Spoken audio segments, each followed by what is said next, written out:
बुद्धीचे भांडे। एके दिवशी बादशाह अकबर बिरबलवर खूप चिडला. त्याने बिरबलला राज्य सोडून निघून जाण्यास सांगितले.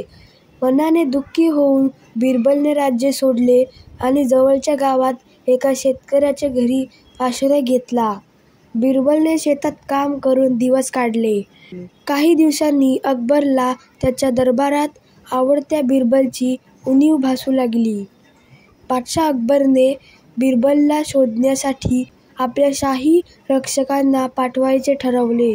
पहारेकऱ्यांनी बिरबलच्या चारही दिशांनी शोध घेतला, पण त्यांचे सर्व प्रयत्न वाया गेले.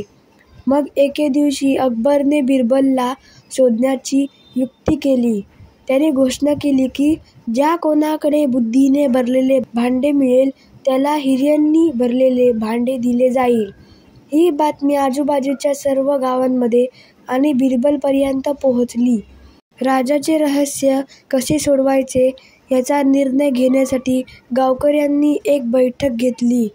बिरबलने त्यांना 1 महिन्याचा अवधी लागेल असे सांगून मदत करण्याची तयारी दर्शवली.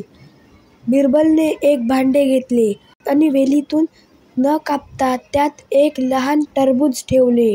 1 महिन्यानंतर टरबूज भांड्याच्या आकारात वाढले. हे भांडे राजाकडे पाठवण्यात आले आणि त्याला सांगण्यात आले की मडके न फोडता फक्त बुद्धी काढावी. हा दुसरा कोणी नसून बिरबल असू शकतो हे अकबरला माहीत होते. तो लगेच बिरबलला त्याच्या दरबारात परत आणण्यासाठी गेला. तर फ्रेंड्स, तुम्हाला व्हिडिओ आवडला असेल तर या व्हिडिओला लाईक करा, शेअर करा आणि चॅनलला सबस्क्राईब करायला विसरू नका. Thank you friends and bye bye.